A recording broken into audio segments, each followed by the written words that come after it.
Welcome to the Oh Brother podcast. I'm your host, Dan Smith. Alongside me, as always, my brother from the same mother, Mike Smith. Are we brothers?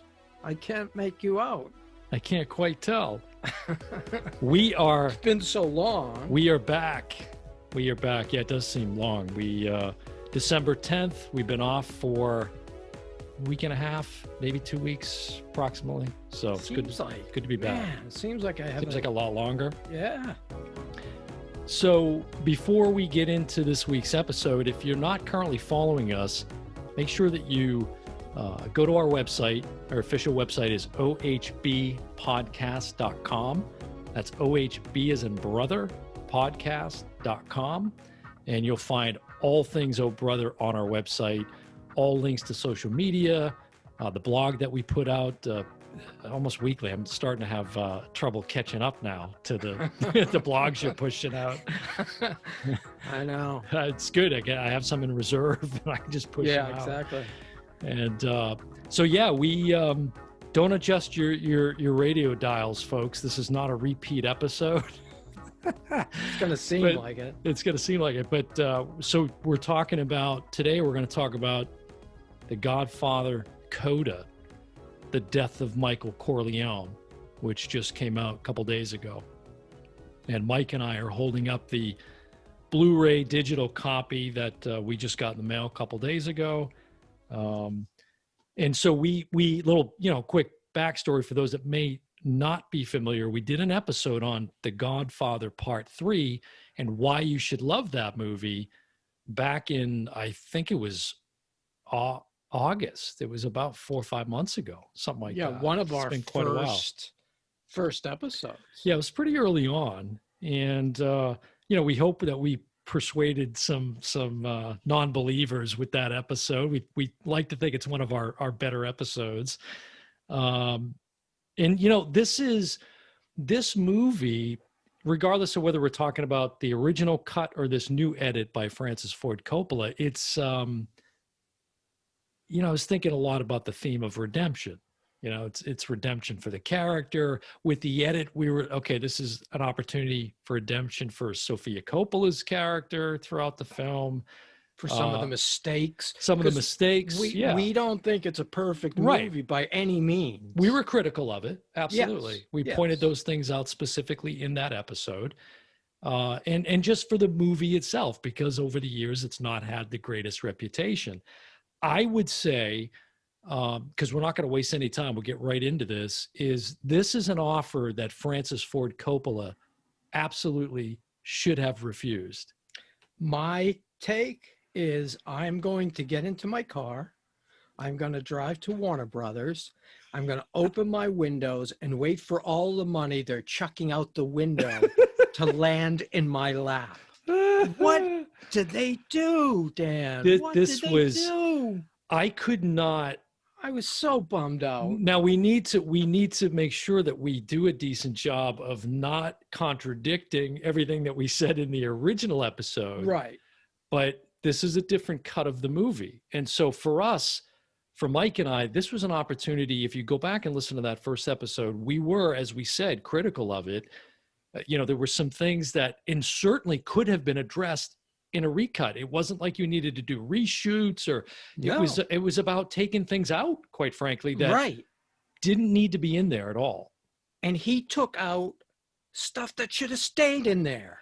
Yeah. So my first thing I want to throw out to you, because I was pretty certain we were going to be on the same page with this, almost from the jump. Yeah, I figured too, because the critical things that me and you said would make this the third Academy Award winning Godfather movie are all still there. Yeah. And I want to talk about not only, will we share our comments about the edit, but also if you're picking up physical media and this Blu-ray copy, I want to comment on what you're getting for your money here too.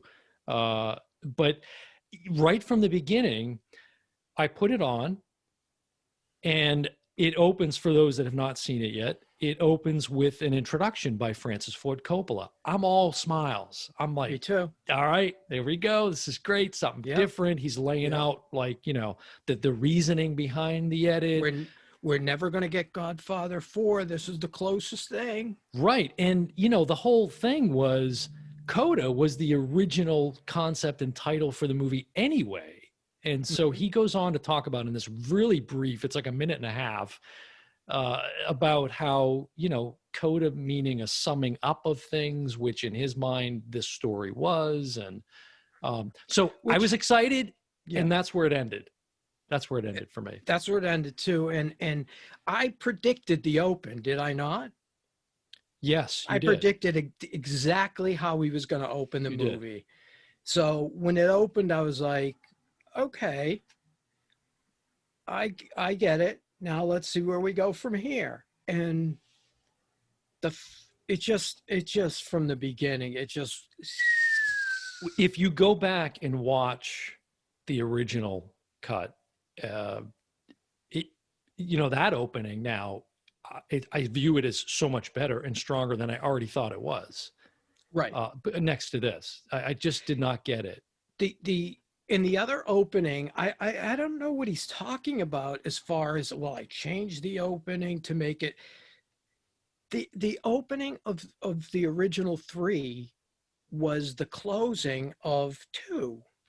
What a perfect way to segue into how Michael's living with this terrible feeling. And it wasn't just a regurgitation of footage from the previous films either. It was, right, we saw updated shots of the estate at Lake Tahoe. And correct. So now I'm baffled seeing this new cut in the opening. I don't understand why it's different. And even though I predicted the opening, it jumps so far into the story and then goes backwards that I think it's more confusing than ever. Can I ask you, the only thing that I picked up on that I think was a new scene was a scene between Michael and Mary, where one of the lines he says is, I would burn in hell to keep you safe. And I do not remember that from the original film. No, that was in the original. Was it really? Yeah. I think the audio might have been juiced up a bit. So you might not have heard it. You know, they were they're hugging. They're on a patio somewhere talking, just at a table. That's in the original. Wow. I didn't know that. I want this to bring us closer. This to bring me closer to you, Dad. Right. It's during that sequence. Wow. Okay. Yeah. Yeah. Just that's in there. That's in there. Okay. You know, I don't think there's any new footage as far as like deleted scenes. There's a couple of angle changes. Yeah. But that's about as far as it goes. Yeah. And so let's talk, like, one of the things that I have to bring it up again. It was such a significant point for us in the original episode we did about GF3 was when the scene where there's the hit on all the heads of the families. Yes. And the lucky coat. There's a scene where one of the mobsters, you know, there's a there's a shootout happening from a helicopter that is just outside the window and it's coming down and barraging with bullets. And so it's chaos. And one of the guys, they cut to, and he's grabbing this coat off the wall. My lucky coat. I can't leave without my lucky coat. Why can I just? How does that not come out? Doesn't somebody pick up on that to say, hey, Francis, since we're doing this, can we get rid of this piece? This is stupid. This is really stupid. This makes this look like a B movie. Yes. I mean, that's what somebody needed to tell. You know the biggest edit in the whole thing? Francis dropped Ford. It's now Francis Coppola. It's no longer Francis Ford Coppola. That's the biggest edit. I was so mad. I'm still in disbelief. I'm extremely disappointed in this. And for as long as we waited for this. So I misspoke earlier. I blame this on Warner, and it's Paramount's movie. So I'm going to Paramount to get the money. But Warner's also dishing out money, 70 million to that 12-hour Snyder cut. HBO Max. Yeah. So but it's an angry episode, folks. it is. And Francis Coppola edits out his name, right? That's about the only thing taken out. We were talking about the hit too. The buildup wasn't as good with the shimmering table. Yeah, but for a scene that otherwise is really solid, a pivotal scene, to not get rid of that lucky coat bit. That is almost unforgivable. And there's other scenes that we talked about. And here's something. This was the problem. Is I was hypercritical of it, and there's a scene early on when Andy Garcia's character, Vincent Mancini, who's the bastard son of Sonny Corleone, he comes in. He's in there with Connie, and they're having a chat with Michael. In that scene, if you look in the background, the office that Michael's office, there's old pictures of the family on the wall and whatever. Yes. One of the photos is him and Marlon Brando from the scene in the original Godfather when there's a famous line that we love where he says, basically Brando is saying, I didn't want this for you. I wanted you to go legitimate. And then Pacino says, which actually relates to Godfather III, if you think about it, he says, we'll get there, Pop. We'll get there. That's when the orange grows right before Brando dies. Right. So this picture, though, is someone obviously took that photo of them sitting, talking to each other. Like, who and why would that photo have been captured? And there it is in a frame on the wall. It's just like, what the hell? I didn't catch that. I'm available for editing, folks, if you're looking to hire. And I have a good attention to detail. What else didn't they? I mean, what else he didn't fix? Here's another. Yeah. This is just generally for the film. I know we're like shitting on a film that we really love. I know we did an episode telling people to love this. Folks, it's the edit of the film that we're talking about. That's the problem. Yeah. So, but there's the dubbing in the film is so bad throughout. There's such a problem with the dubbing of the audio. One of the worst scenes is, as it relates to the dubbing, is when Bridget Fonda, who I was hoping there was unseen footage of her, they could have added her in for 10 more minutes. Please. Right. It helped it out. But there's a scene with her and Andy Garcia. They had a intimate night together, whatever. And so they're in the apartment, and you mentioned this about her. She hears a noise. Yeah. And she says, you have a cat? Right. She's not saying anything remotely close to, do you have a cat? She didn't even say anything. I think she's yawning or breathing or something. But I found various places like that throughout the film where the dubbing is just really bad. Like, couldn't that have been fixed somehow in post?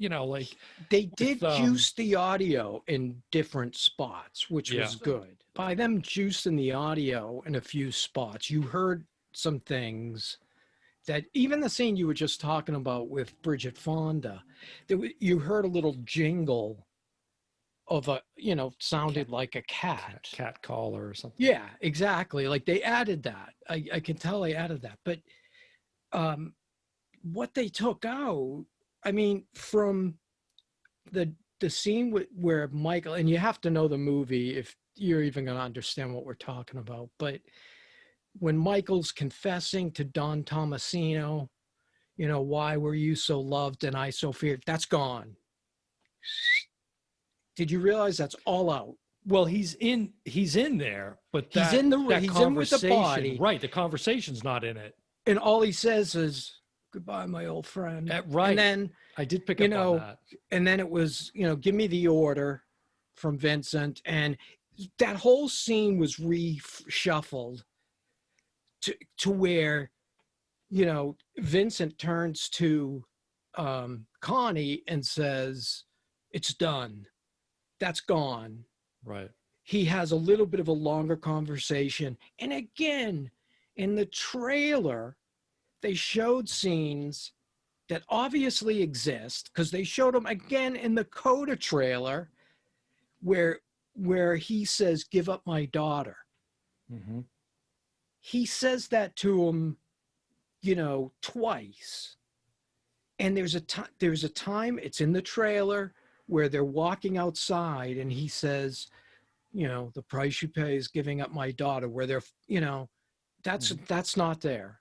So everything I was looking for to them to add is gone. Mm-hmm. And they didn't fix the edit with the heart at the stroke. No. They didn't fix that scene.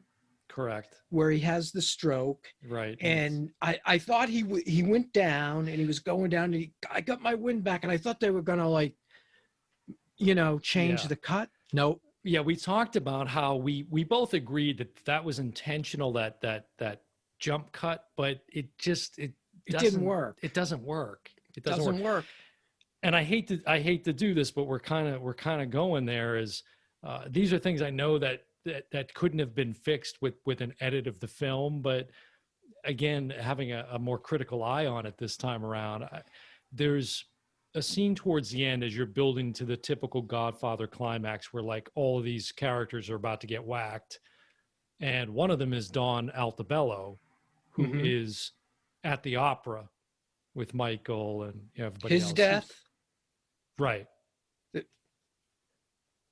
Well, right. That's what it was. Dumbest death.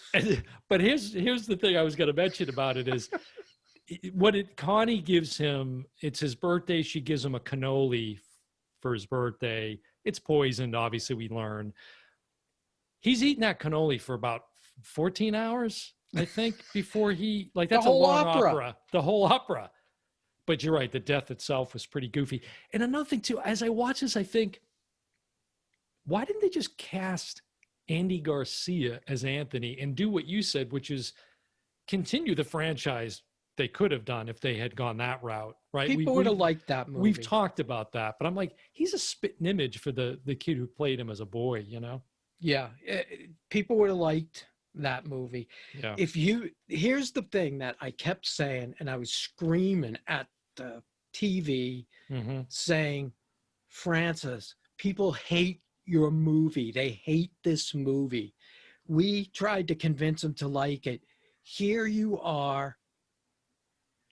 Just all this is going to do is give the movie an even worse reputation." It is. And so that's why I want to say, don't get this film. Don't buy it. Don't buy this film. Don't waste your money. Stick with any other version. Here's a great trilogy set that actually Mike got me some time ago, the Omerta edition of The Godfather. This is a beautiful box set. I have to go back now and listen to the commentary from the third one. And I'm glad you said that. So here's another criticism. Okay, first of all, no 4K. The picture is still very grainy. Very grainy. It flickers in certain spots. I don't know if you picked up on that. I did. And there's nothing on here. Nothing. There's nothing on here. An intro from Francis Coppola. And that pisses me off that it says special feature and introduction from Francis Ford Coppola. Yep. It's so disappointing for people who have, like us, and there's not a lot of us that defend this movie so vigorously. This film is not what I wanted. That's good. That's perfect. Don't make this cut as long as I'm alive. I edit this film right or wrong.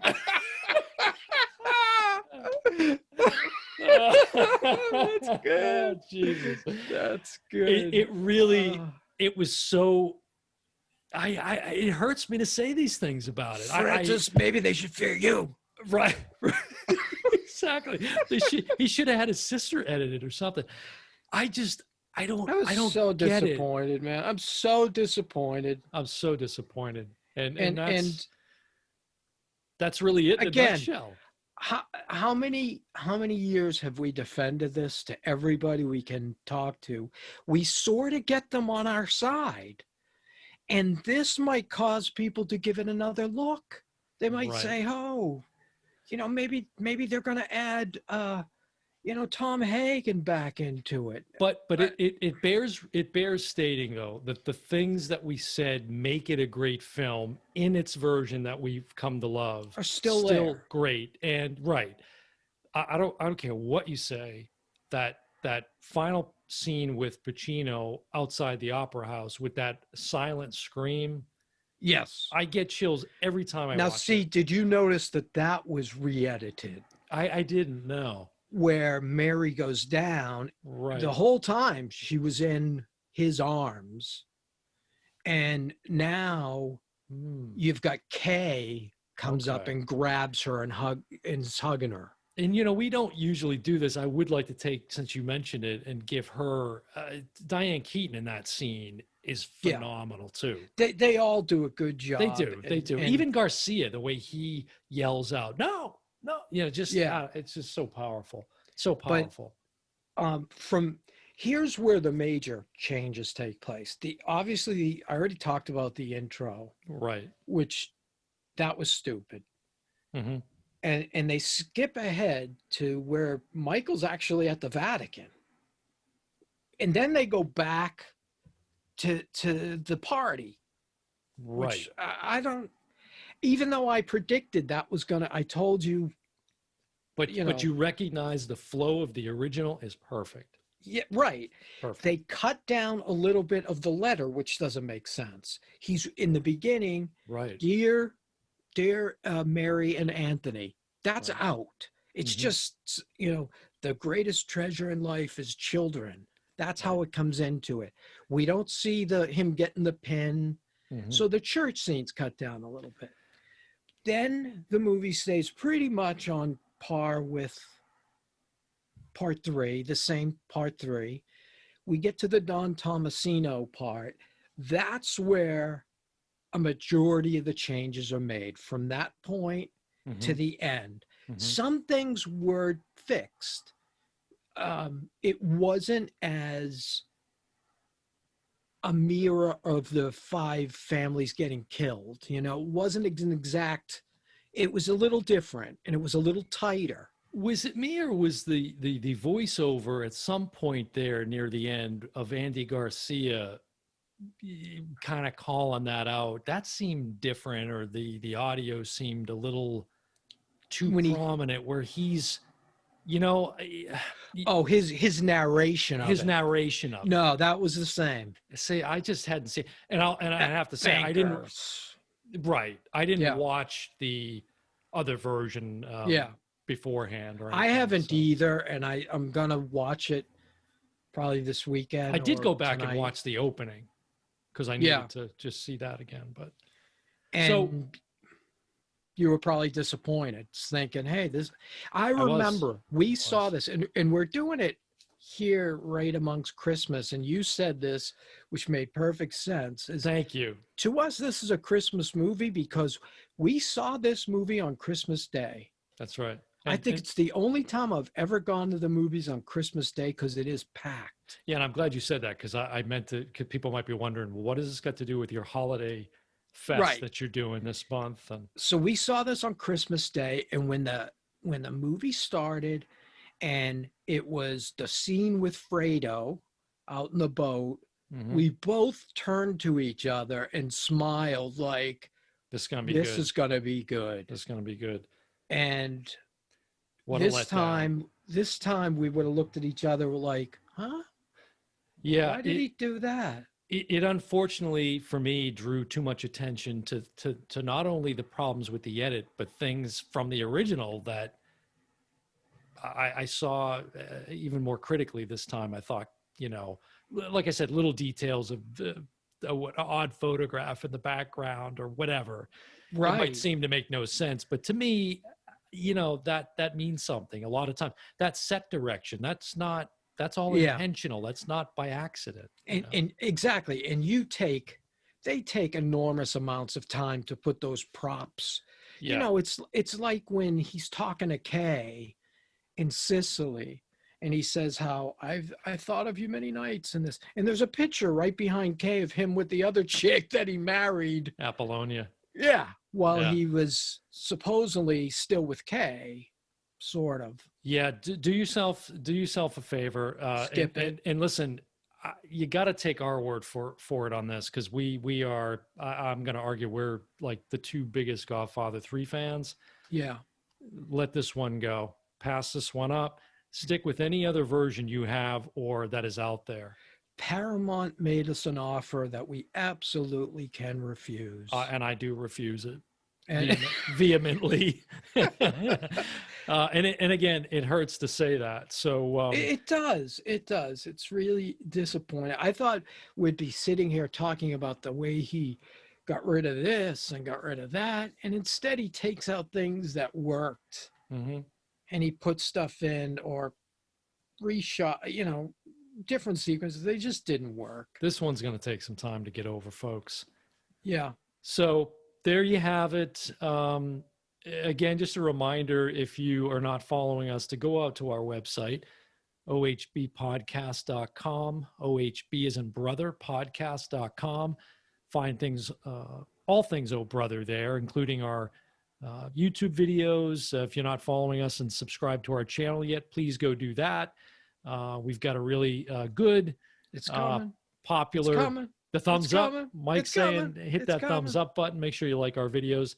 Watch our most recent video on Fat Man. We did a review on the Nelms Brothers Fat Man, our last episode, and that YouTube video, thanks to some interaction with the Nelms Brothers themselves, we're very appreciative, because that video has been really popular on our channel. So check that out.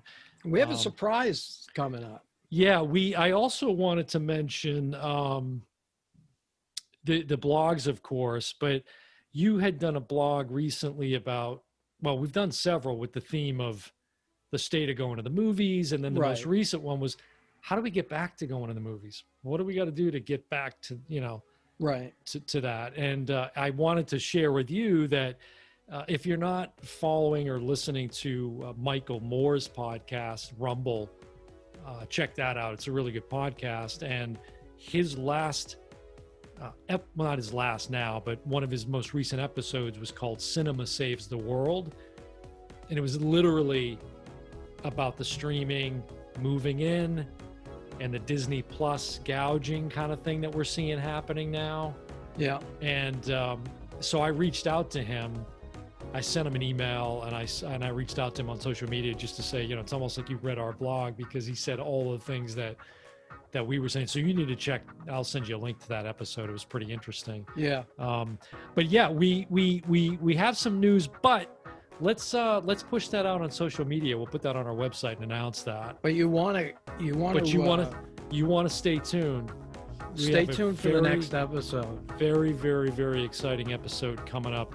And that'll be following this one that you're listening to right now. So we thank you guys for all the support. Couldn't do it without you. We're glad you're tuning in. It's good to be back. And that'll do it for another episode of the Oh Brother podcast. I've been your host, Dan Smith. Alongside me, as always, my brother from the same mother, Mike Smith, and we will see you next time. Just when I thought he would fix it, he put it back in. Goodbye, everyone.